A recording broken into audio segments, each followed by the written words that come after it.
જૂનાગઢના સાબલપુર પાસે મહાનગરપાલિકા દ્વારા ખોદેલા ખાડામાં એક 13 વર્ષના તરુણ અન્ય 2 બાળકો સાથે નાહવા જતા ખાડામાં ગરકાવ થઈ જતા તેનું મોત નીપજ્યું હતું, ત્યારે અન્ય 2 બાળકોનો બચાવ થયો છે।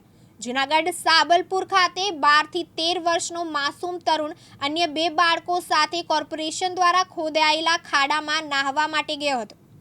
તાજેતરમાં પડેલા વરસાદથી કોર્પોરેશનના ખોદેલા ખાડામાં પાણી આવ્યું હતું અને આ વિસ્તારના 3 બાળકો તેમાં નાહવા માટે પડેલા હતા, ત્યારે એક શ્રમિક પરિવારનો 12 થી 13 વર્ષનો તરુણ પાણીમાં ગરક થઈ જતા તેનું મૃત્યુ થયું હતું।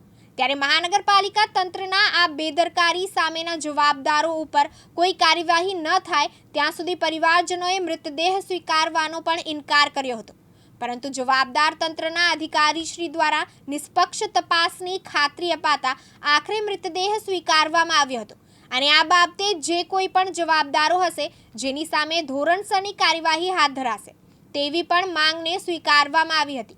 તો બીજી તરફ જે જગ્યાએ ખાડો ખોદેલ હતો તે જગ્યાએ તકેદારી રાખવી તેવી સૂચના અંગેના કોઈ બોર્ડ પણ ન હતા, ન કોઈ અન્ય આડસ ખાડા પાસે કરવામાં આવી હતી, જેને કારણે આજે એક બાળકે પોતાનો જીવ ગુમાવ્યો છે। ત્યારે તંત્રના જે કોઈ જવાબદાર હોય તેની સામે કાયદેસરની કાર્યવાહી હાથ ધરવામાં આવે તેવી લોકમાંગ પણ ઉઠવા પામી છે। આજ રોજના નગરપાલિકાની બેદરકારીને હિસાબે મારા છોકરાનો જીવ ગયો છે। મારે એકને એક છોકરો હતો જે ત્યાં 30 ફૂટ ઊંડો ખાડો ગારેલ છે, ત્યાં કોઈ નથી જારી મૂકેલી કે નથી કોઈ ત્યાં સિચ્યુએશન બોર્ડ મારેલો કે નથી કોઈ નગરપાલિકાનો અધિકારી કે નથી કોઈ ત્યાં પગી।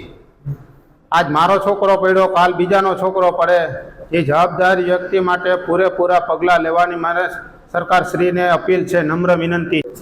હું શાકભાજી વેચવા ગયો તો મને બહાર વાયા ફોન આવ્યો કે તમારા છોકરાનો આવી રીતે બનાવ બન્યો છે, એટલે હું ઘટના સ્થળે ગયો, ત્યાં ફાયર બ્રિગેડવાળા એની ગોતશોધ ચાલુ હતી અને શોધખોળ ચાલુ હતી। પછી અડધી પોણી કલાકની જહેમત બાદ છોકરાની ડેડ બોડી મળી છે। પ્રકાશ દવે સાથે યજ્ઞેશ ભટ્ટ, દિવ્યાંગ ન્યૂઝ, જૂનાગઢ।